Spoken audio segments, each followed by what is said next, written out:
Hello दोस्तों, नमस्कार। आपका स्वागत है ईशानी यादव स्टडी पॉइंट में। दोस्तों, आप सब जानते हैं कि आपका करंट अफेयर का टॉपिक ईशानी मैम लेकर आती थी, लेकिन उनका गला में कुछ प्रॉब्लम की वजह से वो आज का क्लास नहीं ले पा रही है, जिसके वजह से मुझे लेना पड़ रहा है। आई होप कि कल तक उनका गला का जो भी प्रॉब्लम है ठीक हो जाए और वो आप लोगों का आगे का क्लास ले पाएँ। तो दोस्तों, हम लोग चलिए शुरू करते हैं आज का करंट अफेयर। दोस्तों, आज है 25 जुलाई, और 25 जुलाई का जितना भी current affair, most important current affair बनेगा, हम लोग इस टॉपिक में देखेंगे। तो चलिए शुरू करते हैं। हम लोग आज का पहला प्रश्न देखते हैं।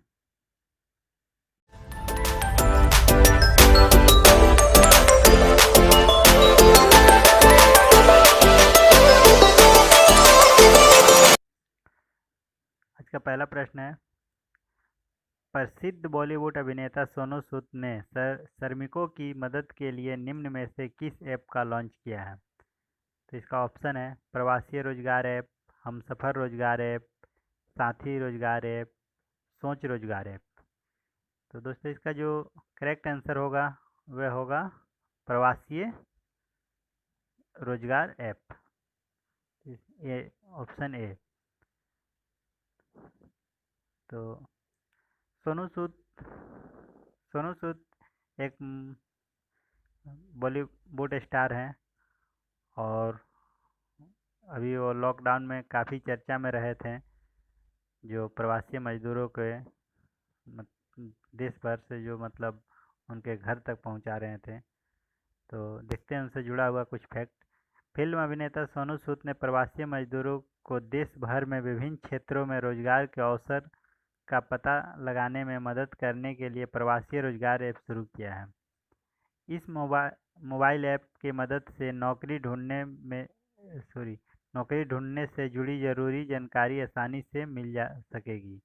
सोनू सूद मुंबई में लॉकडाउन के दौरान फंसे प्रवासी मजदूरों को उनके गृह नगर तक पहुंचाने में बड़ी भूमिका निभा चुके हैं। सोनू सूद ने महाराष्ट्र के शहरों से उत्तर प्रदेश, बिहार और दूसरे राज्य के प्रवासी मजदूरों को उनके गृह नगर तक पहुंचाने के लिए खास बसें का इंतजाम किया था। तो सोनू सूद जो हैं वह बॉलीवुड में काम अभी कर रहे हैं, और वह तेलुगु, कन्नड़ तथा तमिल फिल्मों में भी वह काम कर चुके हैं। और दूसरा, इस प्रश्न से एक और क्वेश्चन बनता है कि वर्तमान में भारत के श्रम और रोजगार मंत्री कौन है? तो इसका आप लोग कमेंट बॉक्स में इसका आंसर कीजिएगा। चलिए बढ़ते हैं दूसरा क्वेश्चन की तरफ। तो आज का दूसरा प्रश्न है, केंद्र सरकार ने आईटी और बीपीओ कंपनी के लिए घर से काम करने के लिए जारी निर्देश को कितने तारीख तक के लिए बढ़ा दिया है? इसका ऑप्शन दिया है 31 दिसंबर 2020, 15 अगस्त 2020, 10 अक्टूबर 2020 या 1 दिसंबर 2020। तो इसका जो करेक्ट आंसर होगा वह होगा 31 दिसंबर 2020। और इससे पहले आपका जो वर्क फ्रॉम होम दिया गया था वह 31 जुलाई 2020 तक दिया गया था। तो देखते हैं इससे कुछ जोड़ी हुई पॉइंट। केंद्र सरकार ने कोरोना के बढ़ते मामले को देखते हुए आईटी कंपनी और बिजनेस प्रोफेसिंग सहित अन्य सेवाओं प्रदानों के लिए वर्क फ्रॉम होम की समय सीमा 31 दिसंबर 2020 तक बढ़ा दी है। सरकार ने 21 जुलाई 2020 को इसको लेकर निर्देश जारी किए हैं। घर से काम करने की समय सीमा 31 जुलाई को समाप्त हो रही थी, तो उसको बढ़ाकर 31 दिसंबर 2020 कर दिया गया है। वर्तमान में आईटी कंपनी के लगभग 85% कर्मचारी घर से काम कर रहे हैं, और केवल अति महत्वपूर्ण कार्य करने वाले कर्मचारी ही कार्यालय जा रहे हैं। इस प्रश्न से आपका जो प्रश्न एक इम्पोर्टेंट प्रश्न बन रहा है कि वर्तमान में आईटी मिनिस्टर कौन है? तो इसका जो आंसर होगा रविशंकर प्रसाद। ठीक है। और रविशंकर प्रसाद आईटी मंत्री के अलावा कानून और न्याय मंत्री भी हैं। ठीक है, तो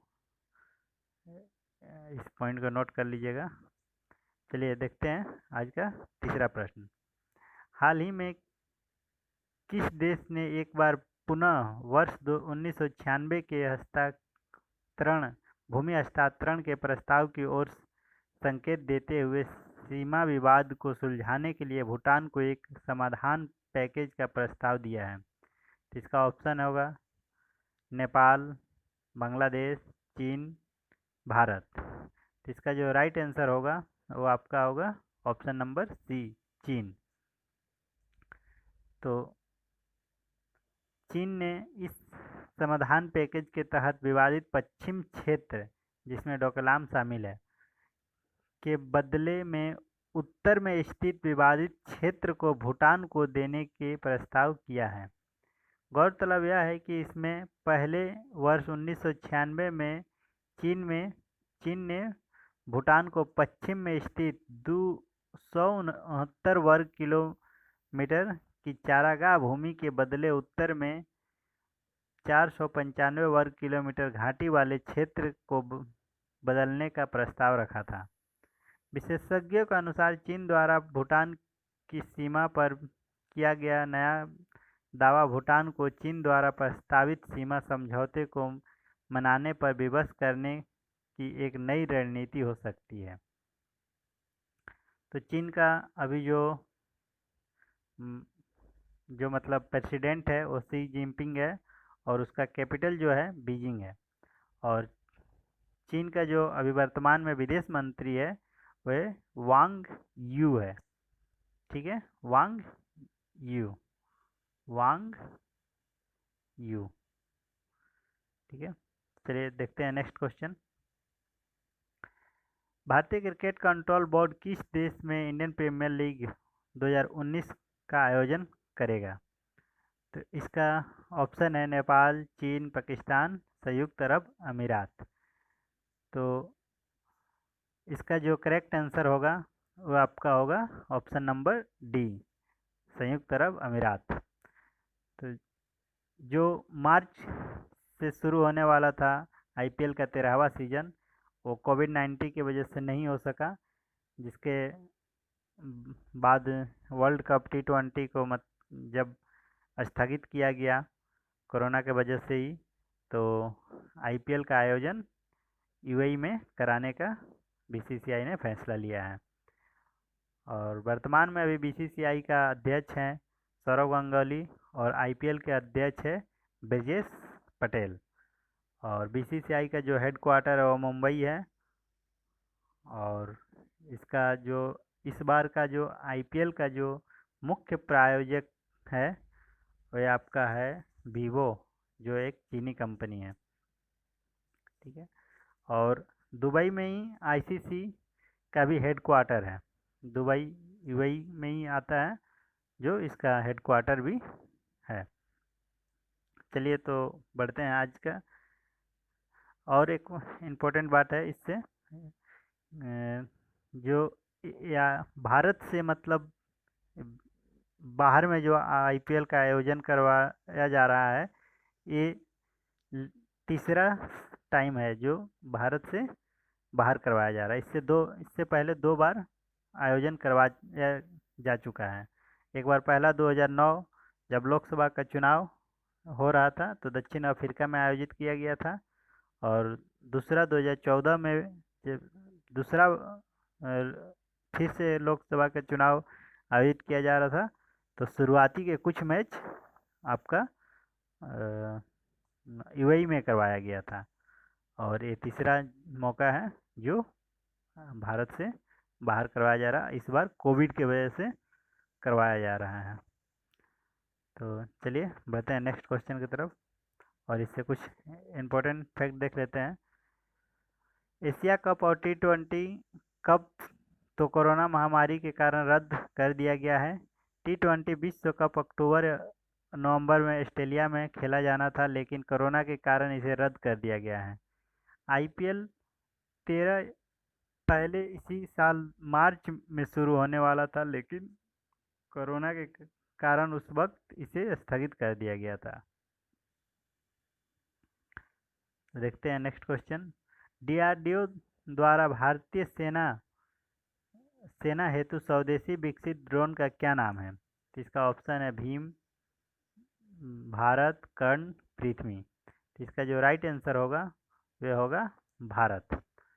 तो जो भारत चीन तनाव के बीच डीआरडीओ ने एक उच्च क्वालिटी का ड्रोन विकसित किया है। इस ड्रोन का नाम भारत रखा गया है।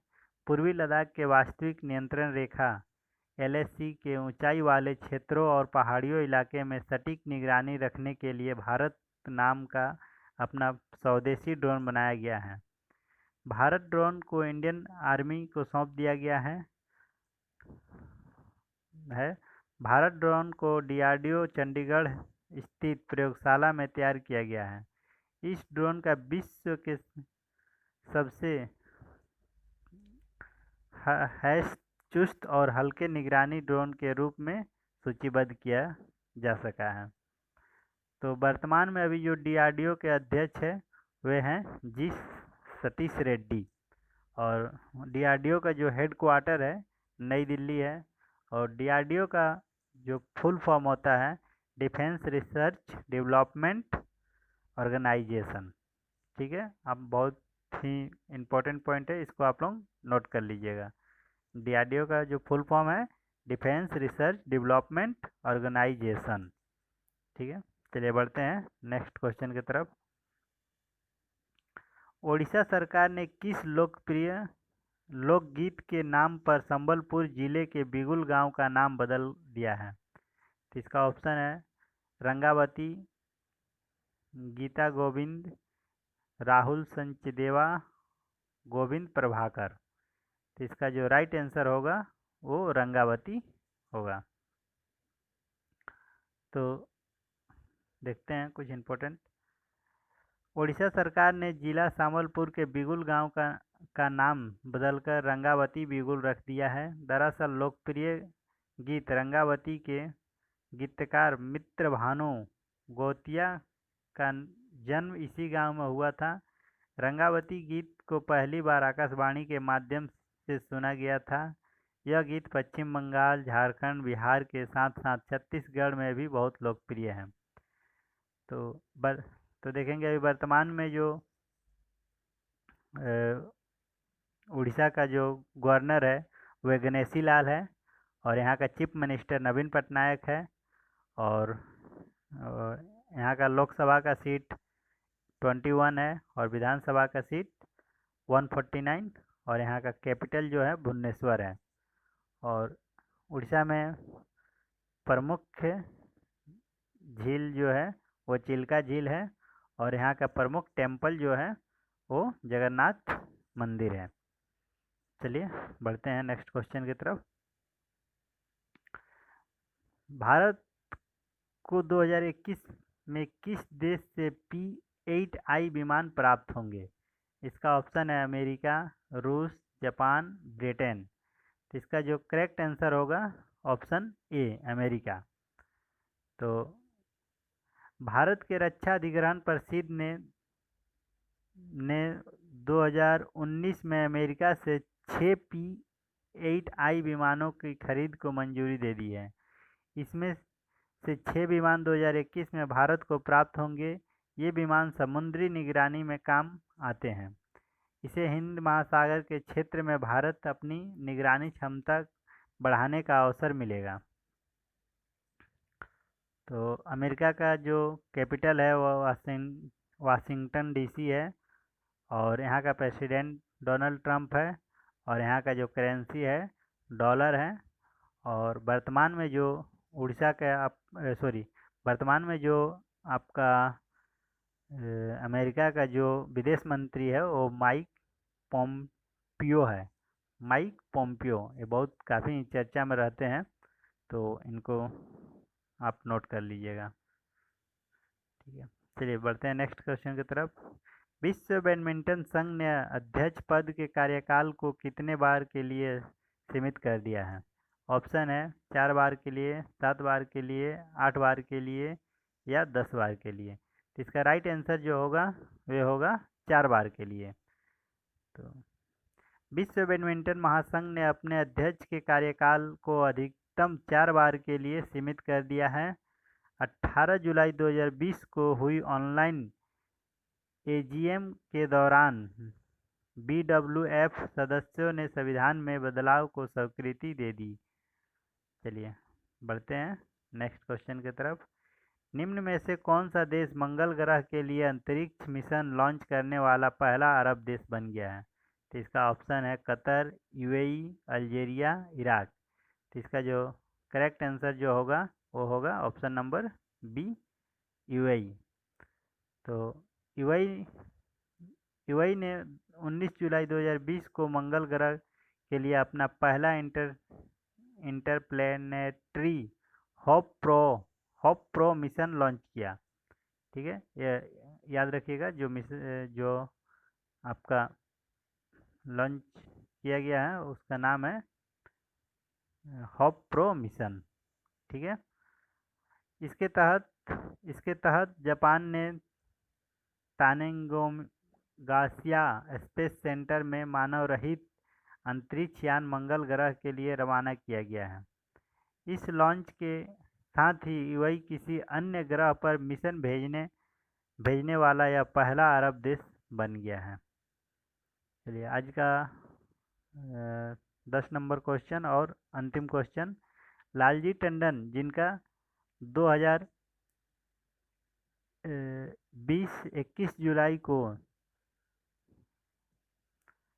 आज का अंतिम प्रश्न, लालजी टंडन जिनका 21 जुलाई 2020 को निधन हो गया, वे किस राज्य के राज्यपाल थे? तो ऑप्शन है आपका Madhya Pradesh, Gujarat, Delhi, Andhra Pradesh.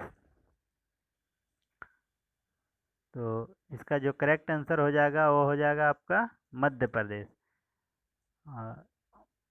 Option number B. इससे पहले लालजी टंडन बिहार के भी राज्यपाल रह चुके हैं, और ये जो मध्य प्रदेश का राज्यपाल थे ये आपका आनंदीबेन पटेल के जगह पर आए थे, और जब इनके निधन के बाद फिर से एक बार आनंदीबेन पटेल को ही मध्य प्रदेश का राज्यपाल नियुक्त किया गया।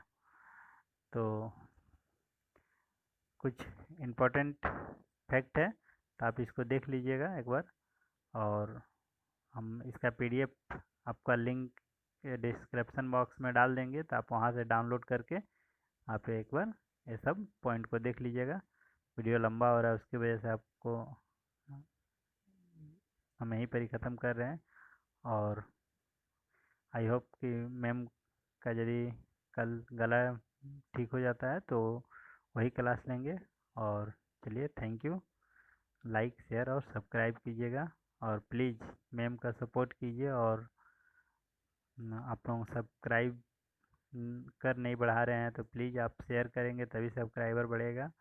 और आप लोग अभी मैम को सपोर्ट कीजिए, क्योंकि आप लोगों के लिए मैम बहुत मेहनत करती है, जॉब करने के बाद आप लोगों का कंटेंट तैयार करती है, क्योंकि उनका एक मतलब शुरू से ही रहा है कि स्टडी में कुछ करने के लिए, और ये मतलब एक अच्छा प्लेटफॉर्म है, जो कि अभी उनका जॉब भी रहता है तो कहीं तो कोचिंग वगैरह में जाके नहीं करवा सकती है, तो ऑनलाइन आप लोगों का हेल्प कर रही है। चलिए, थैंक यू, और लाइक कमेंट करते रहिएगा। और आज का वीडियो कैसा लगा आप लोग कमेंट में ज़रूर बताइएगा। धन्यवाद।